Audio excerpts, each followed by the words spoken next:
pessoal, meu nome é Kátia, sou professora de matemática da escola EE São Paulo e eu estou aqui de casa gravando mais uma videoaula para os meus alunos queridos da segunda série do ensino médio. E hoje nós vamos fazer a correção dos exercícios do livro Quadrante, o livro adotado pela escola. Então aqui nós vamos começar com o primeiro exercício, que está na página 48, e ele traz de informação. Nadar, pedalar e correr são desafios de uma modalidade de triatlo, de longas distâncias. Dos muitos inscritos para essa competição, apenas 3 podem subir ao pódio. Na letra A, ele traz, sabendo que A, B e C são as 3 primeiras atletas a concluírem a prova. Construa o diagrama de árvore e represente todas as possibilidades de pódio com essas atletas. Então, aqui, pessoal, lembrando que no pódio nós vamos ter o primeiro, o segundo e o terceiro lugar. Nesse caso, quem vai poder assumir a primeira posição? A atleta A. Quando a atleta A assumir a primeira colocação, quem vai assumir a segunda? Pode ser o atleta B ou o C.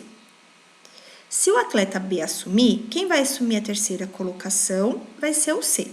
Se o atleta C ficar na segunda colocação, quem vai estar em terceiro lugar vai ser o atleta B. A mesma coisa a gente vai pensar em primeiro lugar com o atleta A. Com a atleta B. Se a atleta B ficar em primeiro lugar, em segundo lugar pode ficar a A ou a C. Se a A ficar em segundo, quem vai sobrar para ficar em terceiro é a C. Se a C ficar em segundo, quem vai sobrar em terceiro vai ser a A. A mesma coisa quando eu pegar a atleta C, em primeiro lugar. Para a segunda colocação, pode ficar a B ou a A. Se a B assumir o segundo lugar, vai sobrar o terceiro lugar para a A. Se a A assumir o segundo lugar, vai ficar o terceiro lugar para B. Então, consequentemente, nós vamos ter 1, 2, 3, 4, 5, 6 possibilidades, certo? Então, fazendo o diagrama de árvores, nós sabemos que temos 6 possibilidades. Na letra B, ele fala, nessas condições, quantas são as possibilidades de pódio? Então, aqui, nesse caso, o que a gente vai pensar? Existem 3 possibilidades para o primeiro lugar, 2 para o segundo e 1 possibilidade para o primeiro, certo? Por quê? A pessoa que ficou em primeiro lugar não vai poder mais aparecer nem em segundo nem em terceiro, então as possibilidades vão diminuindo. Então, portanto, usando o princípio multiplicativo, nós vamos ter 3 vezes 2 vezes 1. As 6 possibilidades que nós encontramos fazendo o diagrama de árvores, beleza? Então, não esqueçam, gente, que o princípio multiplicativo, ele serve para facilitar, para que a gente não precise ficar fazendo essas combinações, tá bom? As combinações são necessárias só quando o enunciado do exercício pede, que nem, por exemplo, na letra A, que ele pediu o diagrama de árvore, aí eu sou obrigada a fazer. Mas, ao contrário, quando ele quer saber só as possibilidades, só utilizando o princípio multiplicativo, já é suficiente, por isso é muito importante a interpretação do problema, tá bom?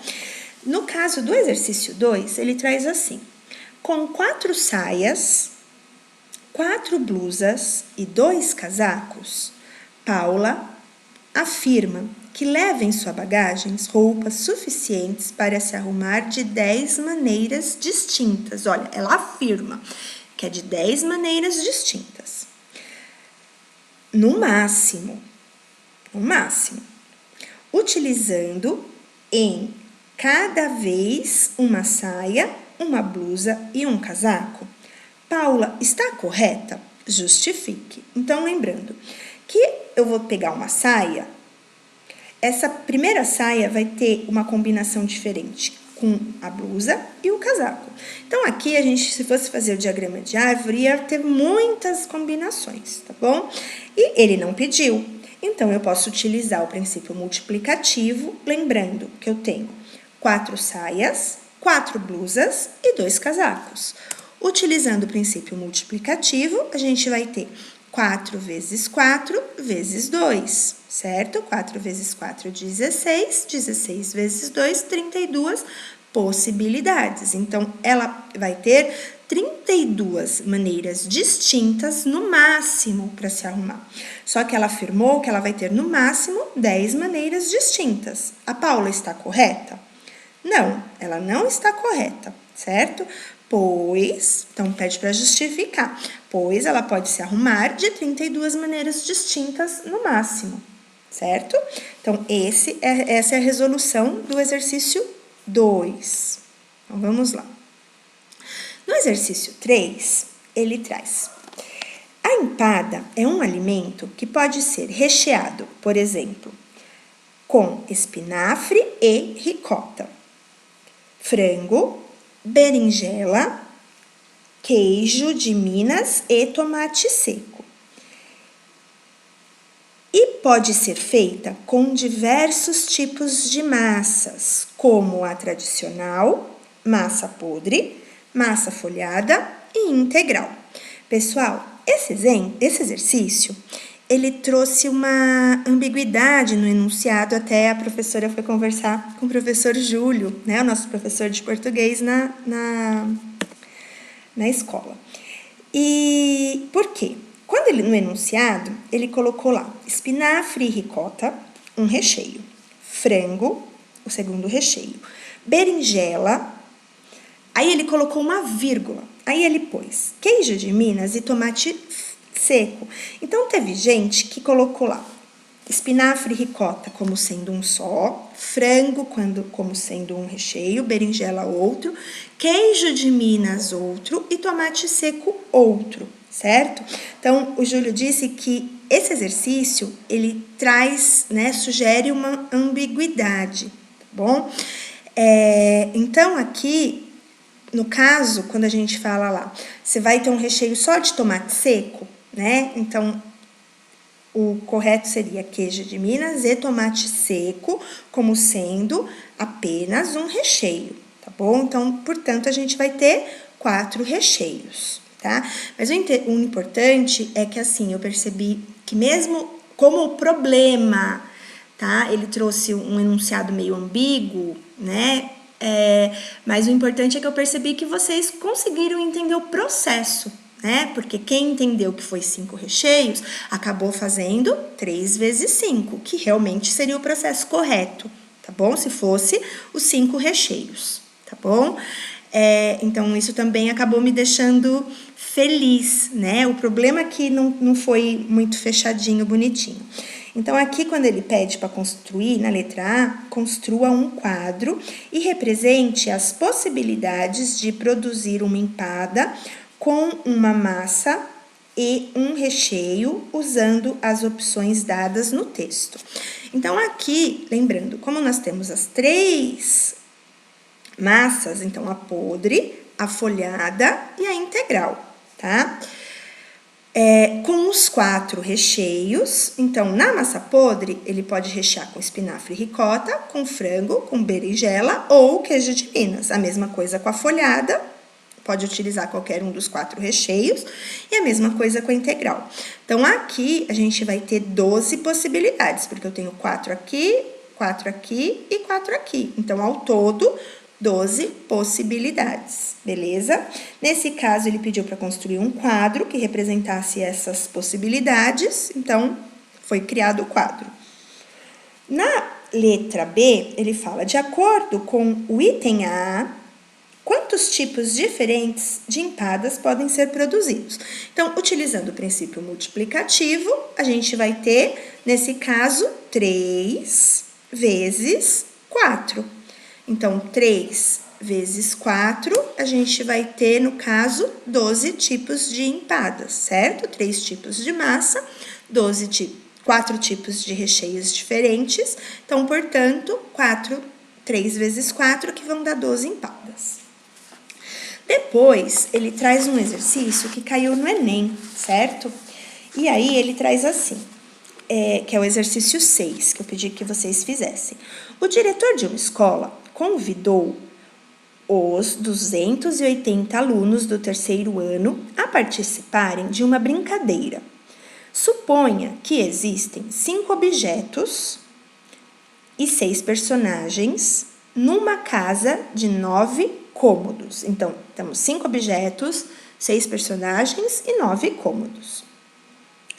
O objetivo da brincadeira é adivinhar qual objeto foi escolhido por qual personagem e em qual cômodo da casa foi escondido. Então, eu preciso do personagem, do cômodo e do objeto, certo? Então, das 3 coisas que temos. Todos os alunos decidiram participar, então, portanto, os 28 alunos. A cada vez, um aluno é sorteado e dá a sua resposta. As respostas devem ser sempre distintas das anteriores, distintas, diferentes, então não pode repetir. E o mesmo aluno não pode ser sorteado mais de uma vez. Se a resposta do aluno estiver correta e ele é declarado vencedor e a brincadeira é encerrada. O diretor sabe que algum aluno acertará a resposta, porque aí ele traz opções, né? 10 alunos a mais do que possíveis respostas distintas. B, 20 alunos a mais do que possíveis respostas distintas. Então, aqui nesse caso, o objetivo é a gente descobrir quantas respostas distintas nós vamos ter para poder desempatar, né, e escolher a alternativa correta, certo? Então, para eu descobrir quantas são as respostas distintas, é só eu fazer a multiplicação dos objetos pelo cômodo e as personagens, que eu vou conseguir descobrir a quantidade que nós vamos ter. Então, aqui, 5 objetos, 6 personagens, 9 cômodos. 5 vezes 6 vezes 9, nós vamos ter 270 possibilidades, certo? Então, realmente, algum aluno vai descobrir, porque nós temos 280 alunos participando. Então, logo, existem 10 alunos a mais do que o número de possibilidades de resposta, certo? Se eu tenho 280 alunos participando e as possíveis respostas são 270, eu vou ter uma margem de 10, uma sobra de 10, beleza? Então, portanto, analisando as alternativas, a alternativa correta é a alternativa A, beleza? Vamos lá para o exercício 7. O exercício 7, ele está situado na página 49, e ele fala assim: utilizando os algarismos 0, 1, 2, 3, 4, 5 e 6, portanto, 7 algarismos eu tenho. Quantos são os números que podemos formar com? Então, primeira coisa, ele me traz 7 números. No meio desses 7 números, tem o número 0, lembrando que quando a gente fala em formar números, o número 0, por exemplo, ele nunca vai poder, se eu estou formando um número de 2 algarismos, o número 0 nunca vai poder aparecer na casinha da dezena, porque ele anula a casinha da dezena e transforma esse número em um número de um algarismo, certo? Se eu faço uma combinação assim, 0 e 3, eu estou falando do número 3. O número 3 só tem unidade, não tem dezena, beleza? Então, outra coisa importante, o enunciado em nenhum momento usou a palavra distintos. E na letra A, ele só diz 2 algarismos. Então, se são 2 algarismos, eu preciso da casinha da unidade e da casinha da dezena. Na casinha da unidade, o que vai acontecer? Eu vou ter 6 possibilidades. Por quê? Das 7 possibilidades que eu tenho, o 0 não pode entrar lá. Para a segunda casinha, eu vou ter 7 possibilidades. Por quê? O 0 volta. Como ele não usou a palavra distintos, eu não preciso ficar descontando elementos, certo? Eu vou poder usar o elemento que ficou também na primeira casinha. Então, por exemplo, o número 11 é um número aceitável, certo? Se ele usasse a palavra distintos, uma combinação que eu tivesse 11 não poderia, beleza? Então, aqui eu vou ter 6 vezes 7, 6, porque eu tiro o 0. E aí, eu vou ter 42 números. Vou poder combinar 42 números, vou ter 42 números diferentes. Na letra B, ele quer 3 algarismos, só que aí ele usa a palavra distintos. Distintos, o número que eu utilizei na primeira casinha, não vai poder aparecer na segunda. Então, portanto, nesse caso, a gente vai pensar se são 3 algarismos, eu vou ter a casinha da unidade, dezena e centena. Então, na casinha da centena, o 0 não pode. Então, de 7 opções de números, eu vou ter 6 opções, certo? Como o 0 não pode, né? Na primeira casinha, ele vai voltar para a segunda. Só que aí, dos 7 números que eu tenho, o 0 voltou, mas um número qualquer vai sair, certo? Não interessa qual foi o número que ficou aqui nessa casinha.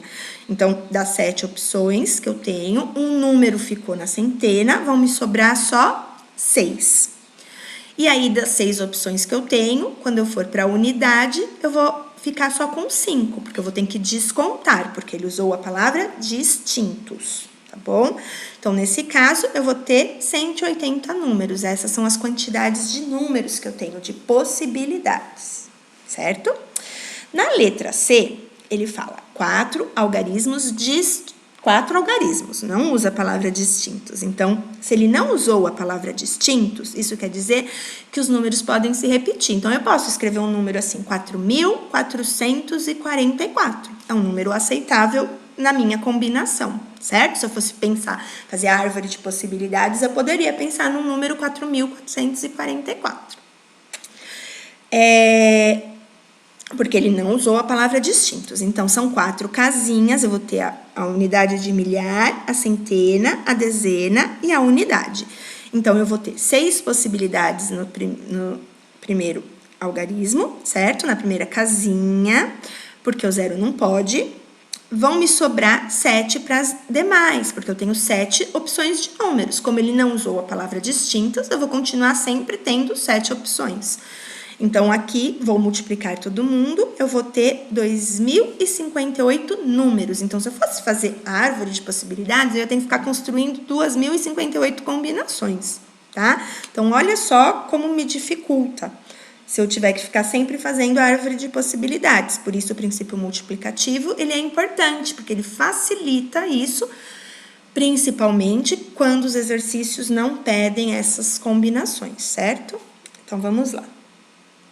Agora, a gente vai para o último exercício do livro, porque depois eu dei um exercício de fatorial, né? Que ele fala assim, determine, o exercício 8, determine a quantidade de números de 3 algarismos que podem ser formados com os algarismos 2, 3, 5, 7, 8. Então, ele trouxe 5 opções de números. Dessas 5 opções de números, não tem o 0. Então, beleza, porque eu não vou precisar me preocupar em tirar algum número da casinha, nesse caso, 3 algarismos, na casinha da centena, certo? Só que uma coisa importante, tá? O enunciado também não trouxe nenhuma informação se o número que teria que ficar na primeira casinha. Então, isso também já me facilita. Então, vamos lá. Eu vou ter 5 possibilidades para o primeiro, porque eu tenho 5 combinações, para o segundo e para o terceiro, porque ele não utilizou a palavra distintos, certo? Então, eu vou continuar sempre tendo 5 possibilidades. Então, nesse caso, eu vou ter 125 combinações. Lembrem, gente, precisa de muita atenção na leitura do enunciado, tá? Porque um deslize nessa leitura, eu erro o exercício inteiro.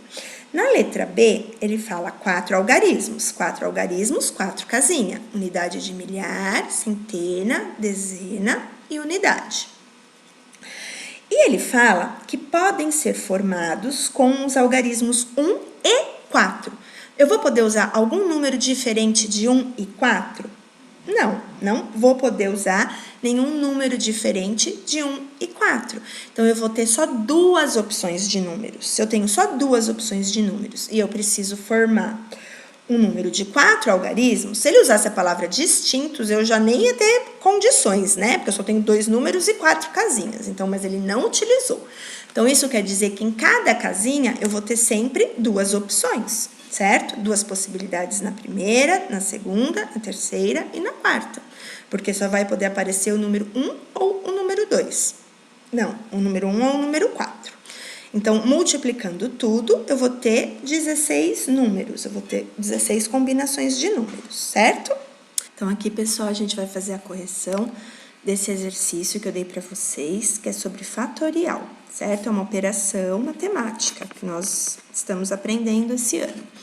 Então, o ponto aqui de exclamação na matemática representa a multiplicação do número que ele traz para vocês com todos os seus antecessores até eu chegar no 1, certo? É isso que representa esse símbolo de exclamação na matemática, que é a operação fatorial, beleza?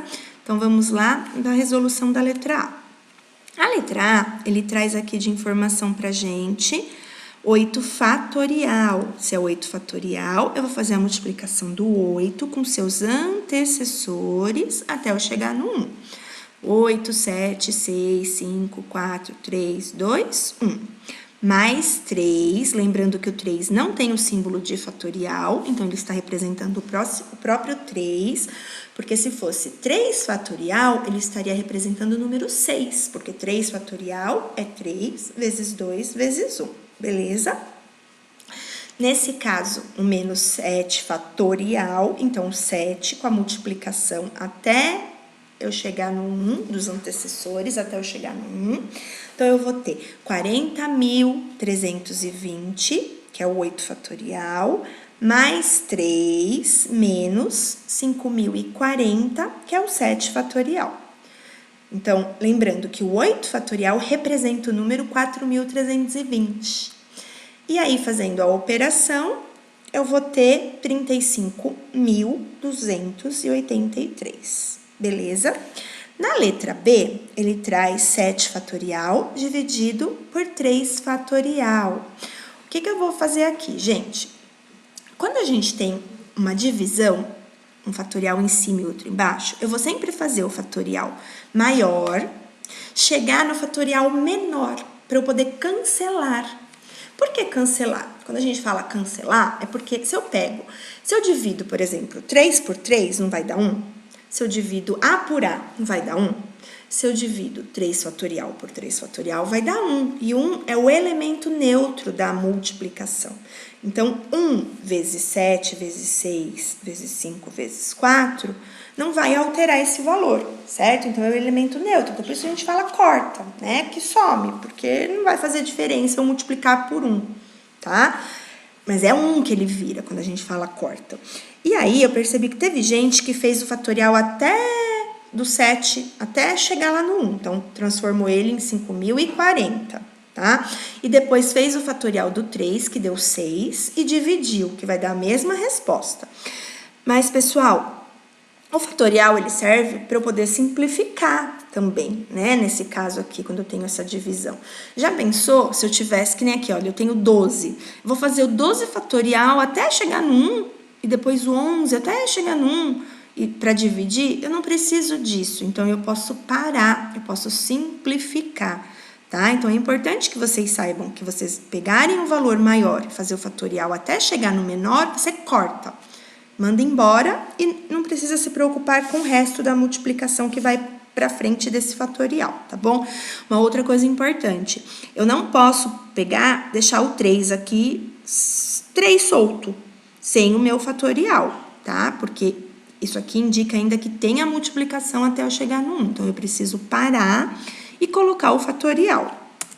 Aí, nesse caso, eu corto 3 com 3 e multiplico o 7 vezes 6 vezes o 5 vezes o 4, que vai dar 840, beleza?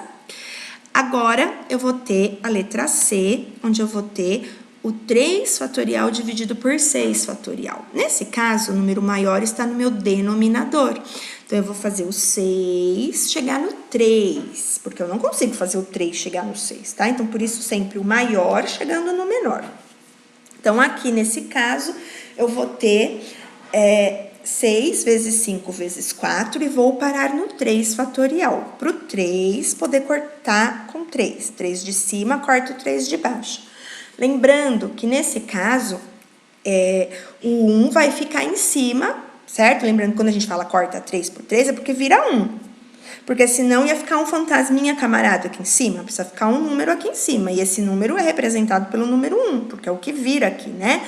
Quando eu divido 3 por 3, dá 1, beleza? Então, eu percebi que teve gente que deu como resposta 120, e 120 seria a resposta do 6 fatorial dividido por 3 fatorial, tá? Nesse caso, é o inverso, o 3 está em cima e o 6 está embaixo, então, é 1 sobre 120. E aí, se vocês forem dividir, é igual a 0,00833333. Pessoal, aqui eu podia ter posto só um risquinho aqui em cima do 3, né? Mas eu não consegui, então eu coloquei os pontinhos, tá bom? Então, vamos lá. Aqui, nesse caso, a gente tem, ó, 12 fatorial em cima, 8 fatorial em cima, 11 fatorial e 9 fatorial embaixo, né? No denominador. Aqui, ó, eu consigo fazer o 12 chegar em qualquer um deles, mas eu sempre vou fazer ele chegar no mais próximo, nesse caso é o 11, então eu vou fazer o 12 chegar no 11. Então, 12 vezes 11, parei no 11. Em cima eu tenho o 8 fatorial, mas o 8 eu não consigo fazer chegar no 9, mas eu consigo fazer o 9 chegar no 8, então eu vou fazer o 9 parar no 8. E aí nós vamos cortar, certo? Cortar o 11 com 11 e o 8 com 8.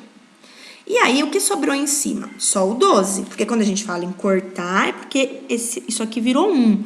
12 vezes 1 é 12, certo? E aqui também virou 1, né? Então, continua sendo 12. Quando eu cortei aqui, é porque isso virou 1 e isso virou 1. Então, sobrou 9. 9 vezes 1 continua sendo 9. E aí, se vocês quiserem simplificar e deixar em fração, se a minha opção for parar em fração, eu parei em 1 sobre 120, tá errado? Não, é uma questão aberta, tá? Não tem alternativa, então 1 sobre 120 é igual a 0,083333. Qualquer uma dessas representações me servem, tá bom? Aqui, a única coisa que se a minha opção for deixar em fração, eu não posso esquecer que eu não posso parar no 12 sobre 9. Por quê? 12 sobre 9 ainda dá para simplificar. Quando a gente deixa em fração, eu tenho que deixar ela irredutível, o mais simples possível, o menor possível, né? A menor representação dessa fração. Então, 12 e 9, a gente tem ele na tabuada do 3, né? Então, se eu for dividir 12 por 9, vai dar 4, desculpa, 12 por 3, né? Vai dar 4 e 9 por 3 vai dar 3. Então, a fração aqui seria 4 terços, certo? Então, se a minha opção for parar em fração, eu deixo em 4 terços. E se eu for deixar em decimal, né? Eu vou dividir, se eu for deixar em racional, vai ficar 1,333333, tá bom? Vai ficar uma dízima periódica, certo? Uma dízima periódica, porque nesse caso eu tenho um período, que é o 3, tá? Então, vamos lá. Na letra E, eu tenho 3 fatorial, 3 fatorial, 3 fatorial, dividido por 2 fatorial. Lembrando que esse símbolo de fatorial me indica que não é o 3, e sim 6, né? Porque 3 fatorial é 3 vezes 2 vezes 1. Então, esse 3 vezes 2 vezes 1 indica o meu primeiro 3 fatorial. A mesma coisa aconteceu com o meu segundo, 3 fatorial, que é 3 vezes 2 vezes 1. E o terceiro, eu poderia fazer 3 vezes 2 vezes 1 e dividir depois por 2 vezes 1. Mas a gente vai cortar, tá bom? Então, eu parei lá no 2 fatorial, e aí 2 fatorial, eu corto com 2 fatorial, e aí multiplico o resto que ficou, que nesse caso deu 108, beleza? Porque vai ficar 6 vezes 6 vezes 3. Então, vamos lá. Aqui, ele traz a letrinha F, que eu tenho que descobrir o valor de x, certo? Eu preciso descobrir o valor de x. E ele me traz a igualdade em fatorial, 5 fatorial. Lembrando que 5 fatorial representa o número 120, porque é 5 vezes 4 vezes 3 vezes 2 vezes 1, beleza? E aí, Quando a gente pensa numa equação, eu vou isolar o x, deixar o x sozinho. Então, esse 20 aqui, que está somando desse lado, quando ele troca de lado, ele vem com a operação inversa, que é a subtração. Beleza? E aí, eu vou ter 100, porque 120, que é o que vai dar nessa multiplicação, menos 20, vai me sobrar 100. Então, o valor de x é 100. E agora, a gente vai fazer a última, que é a g, onde eu tenho 9 fatorial dividido por 5 fatorial. Então, aqui eu vou fazer o 9 chegar no 5. Então, 9, 8, 7, 6, paro no 5 fatorial. Corto e multiplico. Vai dar 3.024, certo? E é isso, pessoal. Esses são os exercícios que nós vimos, o princípio multiplicativo, a operação nova, que é o fatorial. Eu espero que vocês tenham entendido. Muito obrigada por estarem me acompanhando, né? Por estarem fazendo a diferença, não deixando o estudo de vocês para trás, estarem sempre aprendendo, mesmo no meio dessa bagunça, dessa pandemia. Tenho muito orgulho de vocês, de ser professora de vocês me dão muito orgulho. E beijos, amo vocês e até a nossa próxima correção.